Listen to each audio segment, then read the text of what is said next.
여러분, 새해부터 서울 전세 시장이 심상치 않습니다. 불과 한 달 전까지만 해도 정부는 1015 부동산 대책이 전월세 시장에 미치는 영향은 거의 없다고 자신 있게 말했습니다.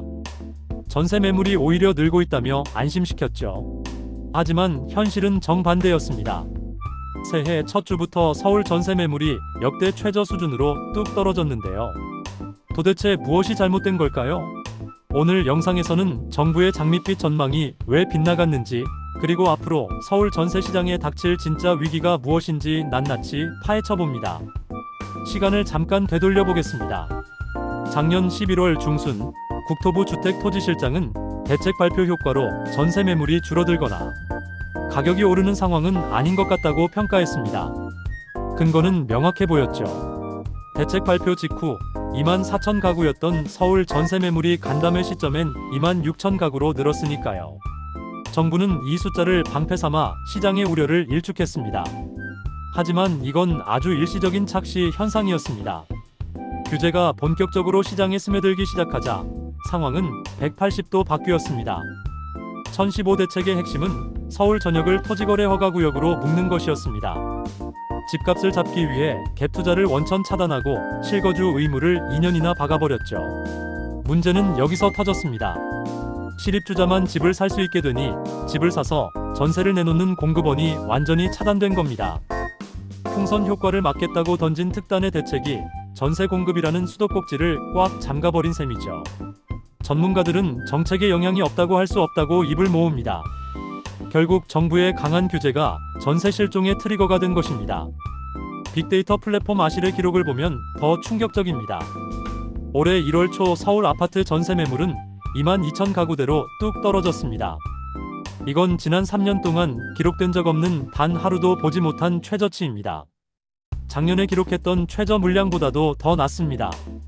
정부가 영향 없다며 자신하던 수치는 불과 한 달 만에 휴지 조각이 됐습니다. 전세 시장에 매물 한 건이 귀해지자 세입자들은 발만 동동 구르고 있습니다. 이제는 좋은 집을 고르는 게 아니라 매물이 있는지만 확인해야 하는 처참한 상황입니다. 전세 매물이 사라지면 사람들은 어디로 갈까요? 맞습니다. 울며 겨자 먹기로 월세를 선택합니다. 결과는 참혹했습니다. 작년 12월 서울 아파트 월세 지수는 131.2로 통계 작성 이래 역대 최고치를 찍었습니다. 연초 134만원이던 평균 월세가 연말에는 147만원으로 10만원 넘게 올랐습니다. 1015 대책으로 대출 규제까지 심해지자 전세를 얻고 싶어도 못 얻는 사람들이 월세로 밀려나고 있습니다. 전세의 월세화가 가속화되면서 서민들의 주거비 부담은 그야말로 날벼락을 맞은 수준입니다.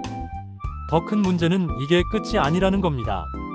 올해 서울 아파트 입주 물량은 약 2만 9천 호로 예상되는데 작년보다 30% 넘게 줄어든 수치입니다. 공급 자체가 말라가고 있는 거죠. 국토부는 매매 상승률이 안정됐으니 괜찮다고 하지만 세입자들에게는 매매가 안정보다 전세 매물 한 건이 더 간절합니다. 공공부문에서 공급 속도를 내겠다고는 하지만 아파트가 하루아침에 지어지는 게 아니지 않습니까? 전세 매물 최저 기록은 오늘이 아니라 내일 또 갱신될 가능성이 높습니다. 부동산 시장은 심리와 정책, 그리고 공급이 맞물려 돌아가는 복잡한 생태계입니다. 정부의 단기적인 통계 해석과 안일한 대응이 서민들의 주거 사다리를 걷어차고 있는 건 아닌지 우려됩니다. 전세난과 월세 폭등이라는 이 이중고를 여러분은 어떻게 견디고 계신가요? 정부의 말만 믿고 기다리기엔 시장의 경고가 너무나 뚜렷합니다. 현명한 대비가 필요한 시점입니다. 구독과 좋아요 부탁드려요.